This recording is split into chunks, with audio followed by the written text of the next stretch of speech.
3,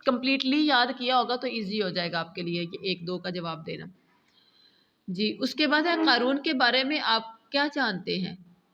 سورۃ القصص میں بنی اسرائیل کے ایک شخص قارون کا عبرت ناک واقعہ بیان کیا گیا جس نے آخرت کے مقابلے میں دنیا کو ترجیح دی اور اپنی قوم کے بجائے فرعون کی خدمت کی۔ حضرت موسیٰ نے اسے درست راستے پر لگانے کے لیے دعوت دی لیکن وہ بندہ نہ مانا۔ یہ شخص اپنے پاس موجود مال و دولت کو اپنی ذاتی محنت اور اپنے علم کا نتیجہ قرار دیتا تھا اور اللہ کے احسان اور نعمت کا انکار کرتا تھا۔ یہ شخص اپنے اسباب و مال کے ساتھ، جتنا مال اس کے پاس تھا سب کے ساتھ ہی وہ ہلاک کر دیا گیا۔ جی سورۃ القصص پر ایک مفصل مضمون لکھیں، یہ ہم پیچھے پڑھ چکے ہیں۔ سوال نمبر 1 کو اچھی طرح سے دیکھنا ہے اور سننا ہے۔ اس کے بعد ہے سرگرمیاں برائے طلبہ۔ سورۃ القصص میں حضرت موسیٰ کا واقعہ بہت تفصیل کے ساتھ آیا ہے۔ آپ تحقیق کیجئے کہ قرآن مجید کے کتنے پاروں میں حضرت موسیٰ کا تفصیلی یا مختصر ذکر آیا ہے۔ قرآن مجید میں حضرت موسیٰ اور ان کی قوم بنی اسرائیل کے اتنے تفصیلی ذکر کی حکمت اور وجہ کیا تھی؟ سوچنے کی بات ہے نا۔ کوشچن بنانے والے نے بڑا کمال کا سوال بنایا۔ جی اب آپ اس کا جواب کیا دیں گے؟ غور سے دیکھیے، انبیاء کرام میں سے سب سے زیادہ حضرت موسیٰ علیہ السلام کا ذکر قرآن پاک میں آیا ہے۔ اگر آپ پڑھیں گے تو آپ کو اندازہ ہوگا۔ قرآن مجید کی 30 صورتوں میں 30 صورتوں میں حضرت موسیٰ کا ذکر موجود ہے۔ اللہ تعالیٰ نے موسیٰ کو بہت سے معجزات سے نوازا تھا۔ آپ کو بنی اسرائیل میں دعوت و تبلیغ کے فریضے پر فائز کیا گیا۔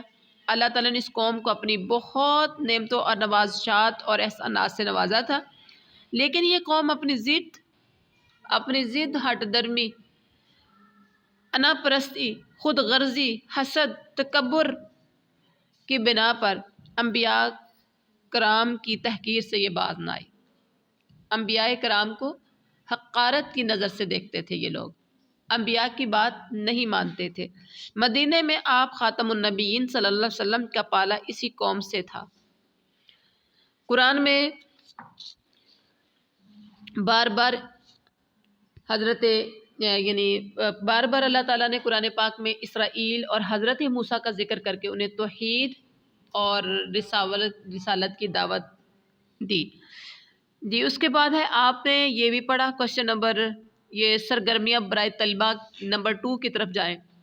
آپ نے پڑھا کہ بنی اسرائیل کا ایک مالدار شخص قارون اپنی نافرمانی کی وجہ سے ہلاکت کا شکار ہوا۔ تحقیق کر کے بتائیں کہ مال و دولت کے بارے میں اسلامی ضابطہ حیات کیا ہے۔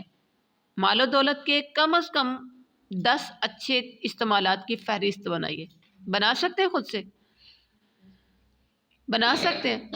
چلیں یہ بنائی ہوئی آپ کے سامنے ہے، آپ اس کو ذرا اچھی طرح سے دیکھ لیجئے گا۔ ہر مسلمان کے لیے یہ ضروری ہے کہ دولت کمانے سے پہلے 3 اصولوں کو مد نظر رکھے۔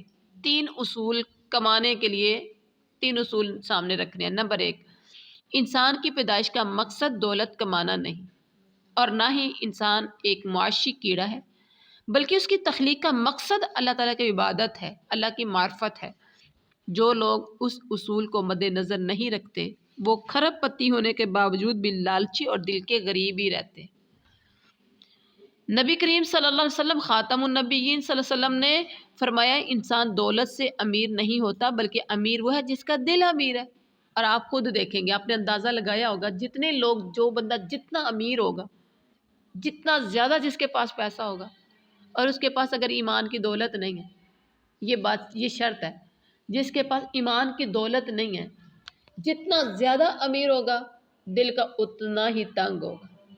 ہاں کچھ لوگ ایسے ہیں جو بہت امیر ہیں لیکن ان کے پاس ایمان کی دولت ہے، یعنی ان کا تعلق اللہ کے ساتھ ہے، لگاؤ اللہ کے ساتھ ہے، وہ لوگ دل کے تنگ نہیں ہیں۔ عام طور پر جس کے پاس ایمان کی دولت نہیں ہے اس کا دل تنگ ہے، دیتے ہوئے وہ پریشان سا رہتا ہے۔ اور فرمایا کہ امیر لوگ قیامت کے دن غریب ہوں گے، بخاری شریف کی حدیث ہے، امیر لوگ قیامت کے دن غریب ہوں گے۔ جی دوسرا اصول کیا ہے؟ اصول نمبر 2، جو بھی رزق کمایا جائے حلال طریقے سے کمایا جائے، یعنی کما کے کھانا تو ہر بندہ کھا سکتا ہے، لیکن کمانا حلال طریقے سے۔ ارشاد باری تعالیٰ کہ اے ایمان والو، ایک دوسرے کا مال ناجائز طریقے سے مت کھاؤ۔ حرام لقمہ پیٹ میں ہو تو کوئی دعا قبول نہیں ہوتی۔ حرام لقمہ آپ کے پیٹ کے اندر ہو تو آپ حج عمرہ کرنے پہنچ جائیں، یا ربی کی صدائیں لگائیں۔ ایک حدیث میں آتا ہے کہ ایک بندہ دور دراز کا سفر کر کے پراگندہ حالت میں جا کے کیا آوازیں لگاتا ہے؟ یا ربی۔ کعبہ کا طواف پکڑ کے اگر وہ کہے یا ربی، تو آگے سے آواز آتی ہے مطعمہ حرام ومشربہ حرام وملبسہ حرام، تیرا رزق حرام کا جو تو نے کھایا، تیری غذا، تیری پرورش جس طریقے سے کی گئی، جس رزق سے کی گئی وہ بھی حرام، جو تو نے کپڑا پہنا یہ بھی حرام کا۔ تو پھر فنا یستجاب لذالک، ایسے بندے کی دعائیں قبول کیسے ہوں؟ آج ہماری دعاؤں کی قبولیت نہ ہونے کی وجہ بھی کچھ ایسی ہی بن سکتی ہے۔ ہر بندے کی دعا قبول نہیں ہوتی۔ ایک صحابی حضرت سعد بن وقاص کہتے ہیں اللہ کے پاک پیغمبر میرے لیے دعا کیجئے، اللہ مجھے مستجاب الدعوات بنا دے۔ مستجاب الدعوات یعنی ایسا شخص جس کی دعائیں قبول ہوتی ہوں۔ تو آپ صلی اللہ علیہ وسلم نے اسے ٹرک اینڈ ٹپس بتایا، اور کوئی لمبی چوڑی باتیں نہیں کی، ایک ہی بات بتا کے بات ختم کر دی۔ وہ ٹرک کیا تھا؟ وہ ٹرپ کیا تھا؟ اپنا کھانا حلال کر لو، بس اپنا کھانا حلال کر لو۔ کتنی بڑی بات ہے۔ مال و دولت تیسرا جو ہے، اب دو ہو گئے، اصول نمبر 1، اصول نمبر 2، اور اب آ گیا اصول نمبر 3۔ انسان کو چاہیے کہ اس مال و دولت کا اصل مالک اللہ کو سمجھے، رزق کا اصل مالک، مال و دولت کا اصل مالک اللہ کو، اور اپنے پاس اسے اس کی امانت ہی سمجھے جو میرے پاس ہے یہ سب کچھ امانت ہے، اور اسے اللہ کے احکامات کی روشنی میں ہی خرچ کرے۔ خرچ کرنا ہے تو پھر کچھ لوگ ہوتے ہیں جن کے پاس پیسے ہوتے ہیں لیکن خرچ کرنے کے لیے جگہ نہیں ہوتی، یعنی دین کے راستے میں خرچ نہیں کرتے، روڑنے کے لیے، گرانے کے لیے، یوں سمجھ لیں ضائع کرنے کے لیے، ڈانسر کو دینے کے لیے، طوائفوں کو بلانے کے لیے، شادیوں پر پھینکنے کے لیے، اور بنڈوں کو دینے کے لیے، اور اسی طرح سے گناہ کے کاموں پر لگانے کے لیے وہ لوگ بہت خرچ کرتے ہیں، دین کے لیے ان کے پاس کوئی کچھ نہیں ہوتا۔ تو آپ ذہن میں رکھیے اصل مالک مال کا اللہ، اور اسی کے راستے میں دینا ہے دولت۔ اور ہاں، جو آپ نے لاسٹ میں مال و دولت کے کم از کم 10 اچھے استعمالات کی فہرست، اب اس میں مال و دولت کے اچھے استعمالات میں نمبر 1 فقیروں کی مدد کرنا، نمبر 2 اعزاء و اقربا کی مدد کرنا یعنی عزیز و اقارب کو دینا، نمبر 3 بھوکوں کو کھانا کھلانا، نمبر 4 قرض داروں کا قرض ادا کرنا۔ یہاں یہ والا کام نہیں ہم سے ہوتا، بھوکے کو پھر بھی کھانا کھلا دیتے ہیں۔ اگر بہن بھائی مقروض ہے، ہم قرض اتارنے کے لیے اس کا تیار نہیں، کیا کہتے ہیں خود ہی دے گا۔ مسافروں پر خرچ کرنا، تبلیغ و اشاعت دین کے لیے خرچ کرنا۔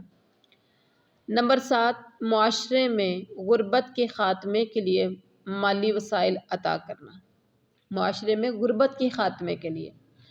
اور 8 بیواؤں اور معذوروں کی ضروریات پوری کرنا۔ نمبر 9 غریب و نادار طلبہ کی فیس ادا کرنا یا کتب وغیرہ خرید کر دینا۔ نمبر 10 بیماروں کی ادویات اور دیکھ بھال پر خرچ کرنا۔ اگر ایسا ہو جائے تو کوئی فقیر رہ سکتا ہے، کوئی غریب رہ سکتا ہے، کوئی پریشان رہ سکتا ہے جی۔ اس کے بعد ہے نیچے دیکھیں معروضی کی طرف آ جائیں، کثیر الانتخابی یعنی جو آپ سے بک سے نہیں ہے، یہ ہیں کثیر الانتخابی سوالات۔ سورۃ القصص ہے مکی، ٹھیک ہے، کوشش کرتے ہیں جلدی جلدی سے کمپلیٹ ہو جائے یہ۔ اور سورۃ القصص کی آیات 88 ہے۔ مکہ مکرمہ میں نازل ہونے والی آخری سورۃ سورۃ القصص ہے۔ حضرت موسیٰ کا ذکر کر کے حضرت محمد رسول اللہ صلی اللہ علیہ وسلم کی رسالت اور دعوت کی سچائی کو ثابت کیا گیا۔ سورۃ القصص میں سورۃ القصص کے پہلے 5 رکوع میں تفصیل سے واقعہ حضرت موسیٰ کا ہے۔ قرآن مجید میں سب سے زیادہ تفصیل سے ذکر آیا حضرت موسیٰ کا۔ سورۃ القصص میں عبرت ناک واقعہ بیان کیا گیا ہے قارون کا۔ قارون نے آخرت کے مقابلے میں ترجیح دی دنیا کو۔ قارون نے خدمت کی فرعون کی۔ قارون کو درست راستے پر آنے کی دعوت دی حضرت موسیٰ نے۔ قارون اپنے پاس موجود مال و دولت کو نتیجہ قرار دیا کرتا تھا، اپنی ذاتی محنت اور علم کا اپنے مال اور اسباب کے ساتھ ہلاک کر دیا گیا قارون کو۔ سورۃ القصص کے اختتام پر حضرت محمد رسول اللہ صلی اللہ علیہ وسلم کی امت کو خصوصیت سے تلقین کی گئی ہے اللہ کے سوا کسی کی عبادت نہ کرنے کی۔ ظالم لوگ لوگوں پر حکومت کرتے ہیں ان کو تقسیم کر کے۔ اللہ تعالیٰ کی خاص نعمتیں ہیں حکمت و دانائی اور علم۔ اس کے بعد ہے دنیا کی نعمتیں کوئی حیثیت نہیں رکھتی آخرت کے مقابلے میں۔ اللہ تعالیٰ نے دن بنایا ہے رزق تلاش کرنے کے لیے۔ کون سا مال ہلاکت اور بربادی کا سبب بنتا ہے؟ اللہ کو ناراض کر کے کمایا۔ سرکش تھا فرعون، ہدایت ملتی ہے اللہ کی توفیق سے۔ جی اس کے بعد ہمارے کثیر الانتخابی سوالات۔ سورۃ القصص مکی ہے یا مدنی؟ اس کی آیات کتنی ہیں یہ بھی ہم پہلے پڑھ چکے ہیں۔ سورۃ القصص کس طرح مکہ میں نازل ہونے والی آخری سورت ہے؟ سورۃ القصص مکہ مکرمہ میں نازل ہونے والی آخری سورت ہے کیونکہ اس کی آیت 85 اس وقت نازل ہوئی جب حضرت محمد رسول اللہ خاتم النبیین صلی اللہ علیہ وسلم ہجرت کی غرض سے مدینہ منورہ کے لیے روانہ ہو چکے تھے۔ سورۃ القصص کی وجہ تسمیہ، اس کی آیت نمبر یہ پیچھے ہم کوشچن کر چکے ہیں۔ سورۃ القصص کا خلاصہ بھی کر چکے ہیں۔ سورۃ القصص کے پہلے 5 رکوعوں میں یہ بھی کر چکے ہیں۔ قرآن مجید میں حضرت موسیٰ کا ذکر تفصیل کے ساتھ کیوں آیا ہے؟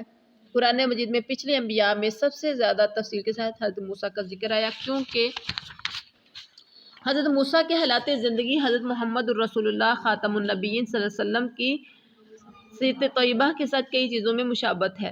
سورۃ القصص میں بنی اسرائیل کے کس شخص کا عبرت ناک واقعہ بیان ہوا؟ قارون کا۔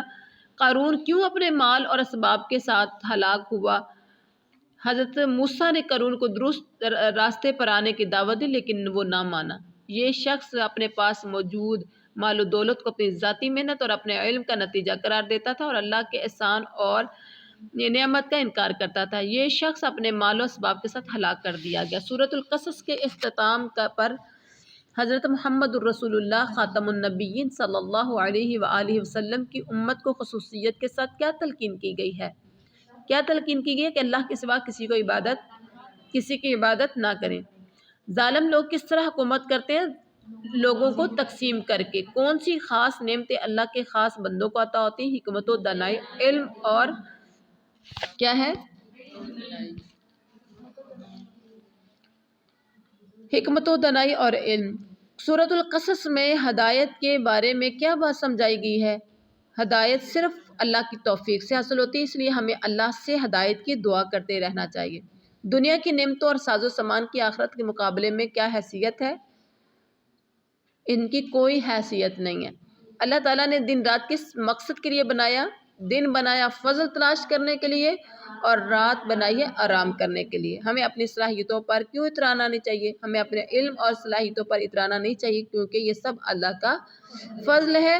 کون سا مال ہلاکت اور بربادی کا سبب بنتا ہے؟ اللہ کو ناراض کر کے کمایا ہوا مال ہلاکت اور بربادی کا سبب بنتا ہے۔ آخرت کا گھر کن لوگوں کے لیے ہے؟ آخرت کا گھر صرف ان پرہیزگاروں کے لیے جو نہ فرعون کی طرح سرکش ہو اور نہ قارون کی طرح فساد مچاتے ہوں۔